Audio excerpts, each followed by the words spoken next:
us today.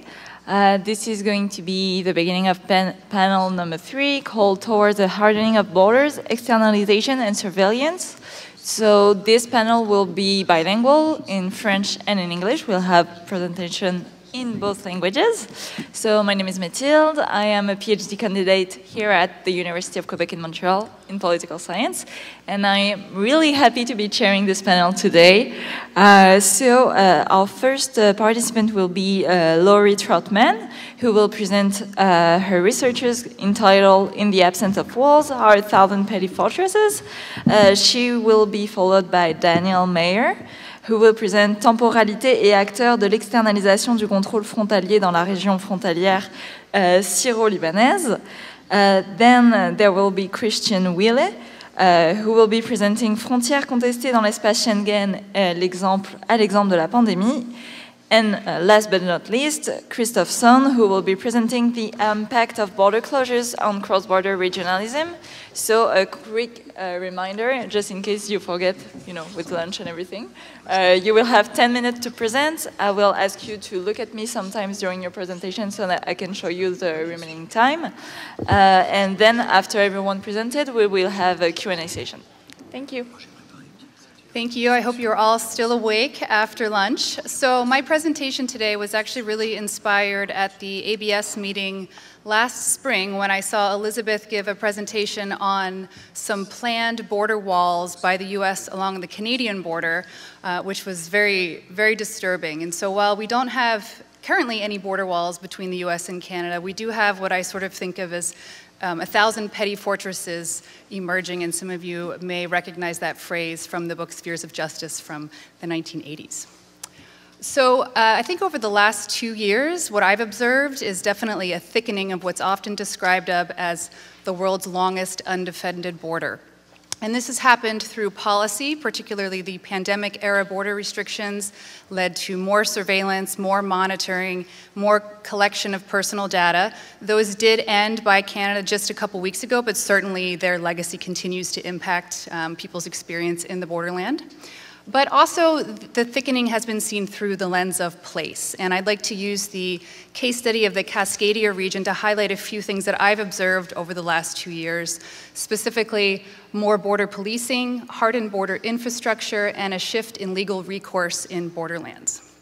So this is the area where I live and work. It's the west coast of British Columbia and Washington State. You can see the international border there. And I've just highlighted, sort of mapped out these 4 themes. One is the establishment of new international markers in this area of Point Roberts over here to the west, a little US exclave that's actually cut off from the United States by the border. And then as you move east, we've seen more policing in the area of Blaine, a very critical US Supreme Court case that came out of this region, and then also actually the erection of border fencing in this location. So the first example is this 1 kilometer of steel cable fence. This was installed in 2020. And so the picture up here on the left is actually the international border between Canada and the US, and you can see a couple there having a picnic. This whole area has long been a place where people who were not able to easily cross the border could come together and be together in a shared physical space. This, of course, was incredibly helpful and valuable to people who were separated by the pandemic border restrictions. And it was during this exact time that US Customs and Border Protection built this steel cable fencing. And the way it was built, had to be built on the US side because under treaty law, Canada and the US cannot erect a wall or a border along the boundary line. It actually prevents people from accessing that site completely because it sort of goes right up against the wall. So it really has an impact on people's lives who live in this region. Another example is at the Peace Arch Park. This is a very unique place. Many of you have probably seen the Peace Arch as a symbol of sort of unity between Canada and the United States. This is a park where people can come from both sides of the border and be together and are not considered crossing the border. So you can come from Canada, you can enter the US side of the park, and you can return to Canada and you're not considered to have crossed a border. Hence, you are not considered to have any travel documents. Many couples get married here for obvious reasons if they can't cross the border. And then during the pandemic, we just saw sort of hordes of people flocking to this park because it was the only way for people to be together who were separated by the restrictions. And it was during this time that RCMP started to patrol the area, and not only patrol the area, but actually ask people for border crossing documents, which was very problematic because, again, the whole nature of the park is that you're not technically crossing the border. So some people were directed to quarantine, even though, again, they hadn't technically left the country. And probably what's most sort of telling from my perspective is even after the border restrictions have ended, this increased policing remains. Another example, which is just a small one, but this was photos that were sent to me by the residents who live in this community, is the establishment of sort of hardened border markers. So you can see those orange sort of tabs. That used to be the delineation of the international border in this community, this Point Roberts community, that's sort of an isolated exclave. And during the border restrictions, those were replaced by concrete sort of pillars. You can see how new they are, but much more hardened infrastructure marking the border. And then the last example is a very interesting one called the Smuggler's Inn. It's a little bit ironic that it's called the Smuggler's Inn, but this is a bed and breakfast located right on the border. You can see where the flags are is actually the international border. And what happened here some years back was the owner of this inn was approached by a U.S. Customs and Border Protection officer who was suspecting some sort of cross-border illicit activity. And they were engaged in an altercation, and the officer pushed the owner of the inn to the ground, and the owner sustained some minor injuries. So the owner sued this officer. And one of my colleagues, who is an immigration attorney, does a lot of international law, took up this case and took it all the way to the U.S. Supreme Court under the long-standing assumption that was established in the 1970s that individuals' constitutional right to sue for damages against federal officers could be allowed if there was unreasonable force used. So just last spring, when the US Supreme Court ruled on this case, it actually ruled against this long-standing precedent and said that a federal agent cannot be sued for violating constitutional rights when enforcing immigration laws along the border. So this really narrowed the options for holding border agents accountable for violation of constitutional protections in border regions. So of course this extends well beyond just this border region in the Cascadia area to both borders for that matter, US northern and southern. I also want to touch on another court case. Even though the US-Mexico border is not my focus, I think I would be remiss not to include this in my presentation. We heard about Title 42 this morning on the media panel. Title 42 was a pandemic-era border measure that allowed US Customs and Border Protection to deny asylum claims based on the need to protect human public health. And what happened so mainly asylum seekers. And what happened last spring was the Biden administration tried to repeal this approach, this policy, and they were actually sued by about 20 states in the US. And the court ruling came down in the spring and it said that lifting Title 42 would cause irreparable harm to states for migrant services and create chaos. So what's disturbing to me about this and sort of the long-lasting impact that we should be worried about is that we're seeing temporary border policy enacted under the rationale of public health emergency actually starting to serve as a de facto immigration policy, and I think that could have huge consequences on both borders. So my conclusion is sort of looking at we might not have a wall, but we have this sort of encroaching petty fortresses that are serving essentially as a wall. We've seen pandemic-era border policies that open the door to various mechanisms of bordering, some more subtle than others. Certainly Title 42 is an example of that. More physical presence along the border in the Cascadia region, some of that sort of a harder infrastructure and some of that a little bit more soft, but nonetheless, it's certainly thickened the border. And then also the erosion of a constitutional right applied to people in borderland communities. And that's it. Thanks.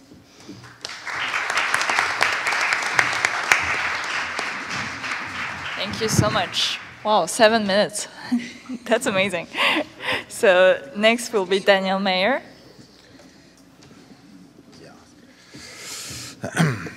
So hello everyone. Let's travel a little bit in the Middle East. So I'm going to talk about research that have been conducted just before the pandemic, actually, on the Lebanese-Syrian borderlands. on the Lebanese side of the border.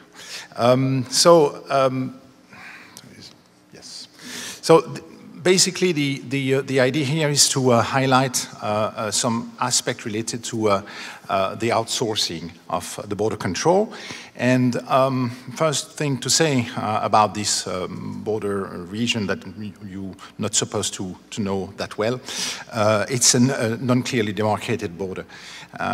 It's an heritage of the French mandate. I mean, French power were present on both sides of the border, so they did not do the job very well during the 30s. And later on, I mean, neither the Lebanese government nor the Syrian government took this topic seriously. And then various actors actually took the lead in the outsourcing of outsourcing process of that border, and these two states are that's something of great importance, are rather weak states or failed states. So it means that these local actors have a rather powerful importance, and as well the temporalities and location of border segments are as well determinant in understanding what is ongoing in this part of the borderland region. And in this presentation, I will have a multi-scalar analysis highlighting three types of actors: local communities, national political movements, and international organizations and actors. First, I'm going to start with the city in the north of Lebanon of Abboudiyyeh, which is a border post. And that's rather interesting what happened there. I mean, actually, there is an asymmetrical relationship that has been developed between Lebanon and Syria during the Syrian occupation of Lebanon after the civil war, after 1919 until 2005. And this relationship created a sort of delegation of authority along the Syrian-Lebanese dyad towards local communities mandated by the Syrian army.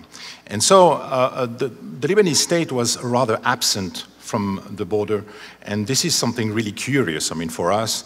But I've been asking a lot of questions about that, and people were really surprised to discover that the Lebanese army exists, finally. I mean, recently, due to the war in Syria. And so a clientelistic system of local delegation of authority created a sort of control of tasks by these local communities that took the lead, I mean, in the management of the border on the Lebanese side.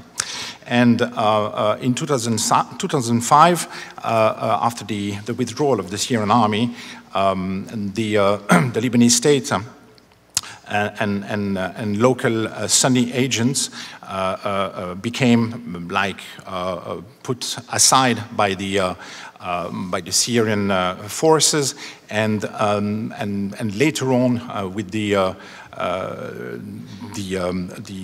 establishment of a Syrian-Lebanese smuggling system put in place by the Syrian regime, Alawite sectarian community became the first, the winner of the game, contrary to the previous period with the Sunni actors. And on the eastern flank of the border between Lebanon and Syria, there is a Sunni place called Ersal that's the picture you have. And Hezbollah, the powerful Shia militia and movement, developed a strategy recently in order to gain control over the region and over the agenda of what is ongoing in this part of the country. And And actually, they also took the lead on the security issue related to the combat against the jihadist movement of ISIS. And the city that embodies the disarray of both a Sunni border community and tens of thousands of Syrian refugees crammed into tents on the outskirts of the city. That's what you can see here. And this control of the eastern border by the Shiite movement is accompanied by a process of normalization with the Syrian authorities. The latter led Hezbollah to first formulate the objectives of the return of the refugees, the Syrian refugees in Syria. And with the alliance of Michel Aoun at the presidency, an ally of Hezbollah, this objective became a governmental policy. And according to the Lebanese security in 2019, as far as we know, around 130,000 Syrian refugees would have voluntarily returned to Syria, despite the absence of minimum personal and structural security conditions. Third actor on this outsourcing system of the border control is implemented here by international actors and as well foreign states. It's the process of implementation of neoliberal border control standard through this dual process of security and digitalization. And I mean, digitalization in Lebanon, it's like a narrative. I mean, the reality, I mean, it's not working, actually. I can tell you, I mean, last time I went there, okay.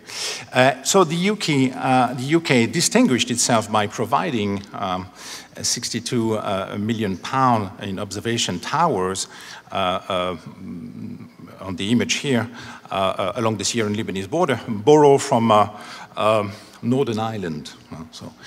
And the main vehicle for the outsourcing of European standards came from an international organization, the International Center for Migration Policy Development, funded by the EU for a mission of assistance, logistical support, and support of securing borders.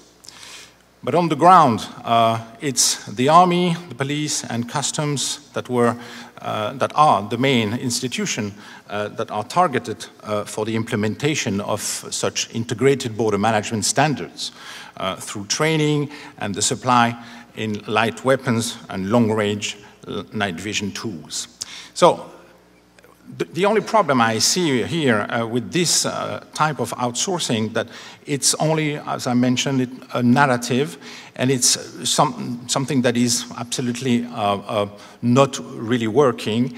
And as long as you don't understand that the army, the police, and the customs have different interests, and actually, one of the conclusions I can draw from this example of the Lebanese-Syrian borderland region is the outsourcing process. It's the rather complex dimension linked to the categorization of such outsourcing in highlighting the fact that the multi-scalar observation shows that it's not possible to just simply say, well, now this border is in the hand of, let's say, European norms. It's not working, and it's neither working as well in the hands of Hezbollah.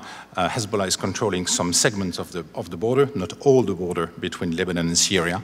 And local communities, at the end of the day, are those who have their first interest and that are still on the ground all the time. So if we call it sometimes smugglings, but actually it's more like surviving. Well, thank you very much.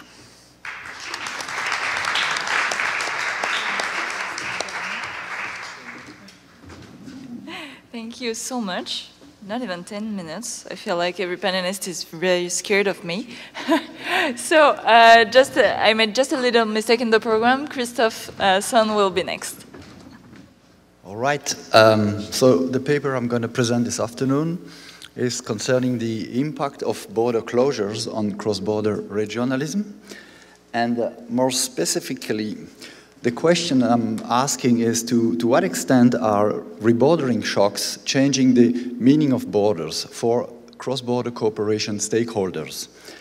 And why do I see this as an important question? Well, two reasons, at least. One is that cross-border cooperation has been an important driving force for changing borders and borderlands, as we all know. And the rebordering that is occurring is, of course, challenging some of the key principles, values, and norms that underlie that activity. And the other reason is that taking some inspiration from discursive institutionalism, we know that ideas, and especially change of ideas, play a central role in institutional and policy changes. So, doing that research represents some challenges, and one is we need to understand the meaning of borders in their multiplicity, and that is the basic fact that borders mean different things to different people. And we also need to be able to deploy a research that is capable of empirically apprehending those ideational changes that are induced by the rebordering from a perspective of cross-border cooperation stakeholders. So the idea here is to connect border theory to empirical research that is also engaging with everyday practices and experience. The first challenge, conceptualizing borders multiplicity, well, basically, multiplicity is not defined by the properties of a given object, but by the relationships that links those different properties. That's something I developed in a previous paper in 2016, mobilizing a little bit of assemblage theory. I'm not going to develop that. So basically, a border has always multiple meanings. Can be, an obstacle, a protection, an interface, a resource, and many other things. But what really matters is how those different meanings relate to each other and collectively reflect what I call the identity of the border that is under investigation. The second challenge is to analyze the meaning of the border, and here I'm using social and semantic network analysis, which represents a set of concepts and methods that allow to represent relationships between different ideas or concepts. More specifically, what I have done is I conducted a comparative analysis on the ways cross-border cooperation stakeholders represent mentally the border, and I did that before and after some of the rebordering shocks that have occurred in the region of Greater Copenhagen at the Danish-Swedish border. So that's a little map that represents the region, the Greater Copenhagen region. It used to be called the Öresund region also in the past. You see that there is a bridge that is connecting the two sides, going basically from Copenhagen to Malmö in Sweden. And the cross-border cooperation was established in the 90s when the idea of building this bridge started to be discussed. The bridge opened in 2000. But what is also very important is that in that region, the border has been opened since 1958 with the passport union that the Northern countries have established. So when the closure of the border has occurred, that was a big change.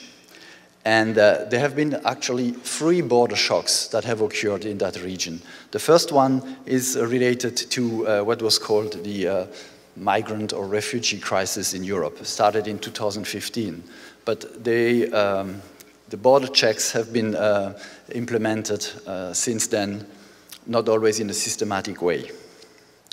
There was another border shock in 2019 when Denmark introduced additional border controls, arguing that there was some gang criminality in Malmö. And then, of course, there was the corona pandemic, starting in 2020, and for almost 2 years, there were also border controls introduced by Denmark. The two red lines that I have represented on that chart show the dates at which I conducted the interviews. So in 2014, that is before the first closure of the border, and then in end of 2021. Here you have a picture of the fence that was erected by the Swedish government in the train station named Wille. That's just after the bridge when you arrive in Sweden. That fence was erected in 2015 and is still used to control and perform identity check. Here we are at the border that is an internal border of the European Union. The two countries are part of the Schengen area. And that fence was quite often pointed at during the interviews I had with the actors doing the cross-border cooperation, and very often they were mentioning that fence as something similar to a new Berlin Wall for them in their region. So it's not a very impressive fence, but symbolically it has a lot of importance.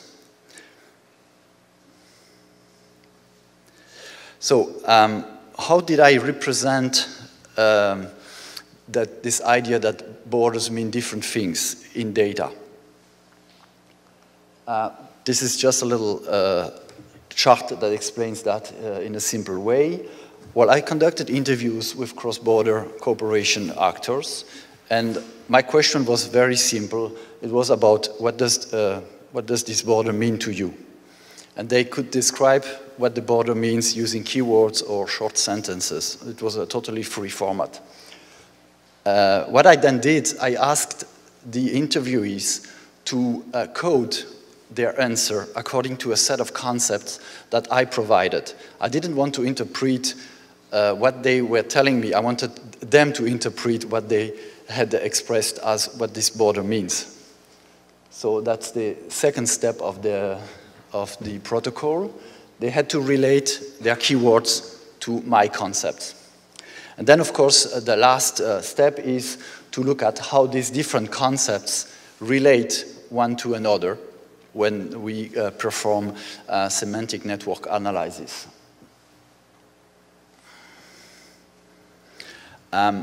For the sake of brevity, I'm not going to describe in detail the methods I used and also how I identified the actors. There were around 25 actors each time.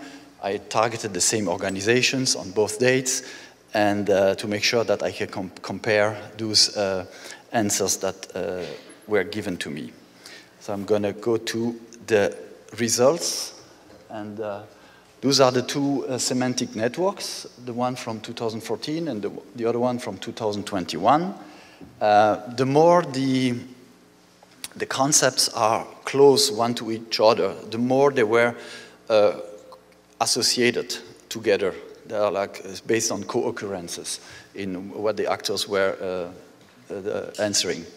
But it's kind of difficult to see exactly what's the difference between the two dates and to what extent this collective mental image of the border really changed after these three rebordering shocks that I mentioned beforehand. So there are some techniques that can be used to represent a little bit more in detail what has changed.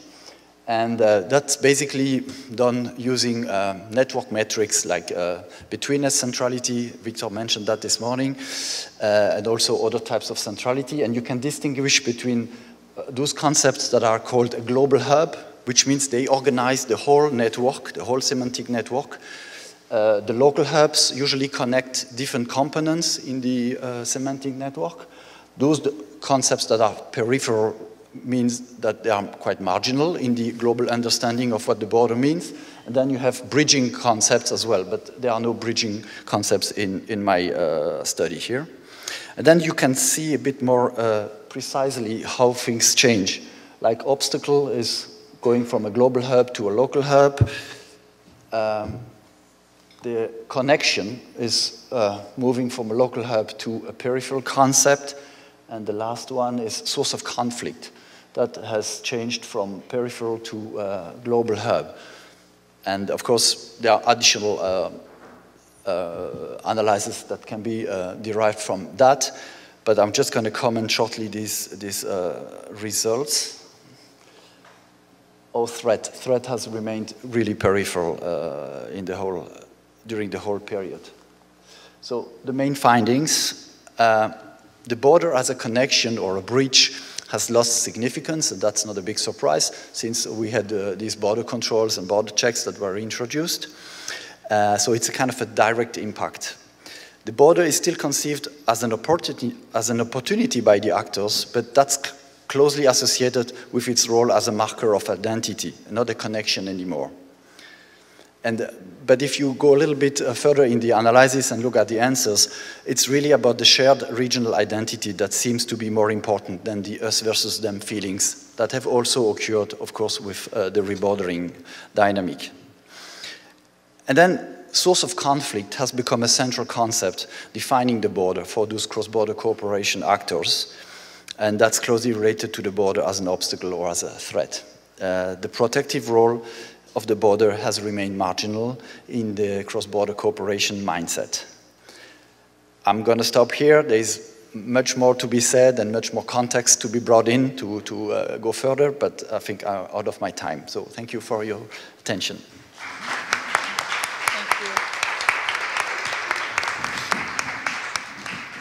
Thank you very much. I would like to thank our panelists for those very interesting presentations. If you do have questions among yourselves, please feel free to ask them. So I will leave the floor to you. So I was curious, when you were measuring the ways that the different border shocks have impacted cross-border cooperation, if you got it through business aspects or even like real estate, because that's something that we've noticed in the US-Canada context, is people being more reluctant to invest across the border after it being restricted for so long. Thanks for your question, Laurie.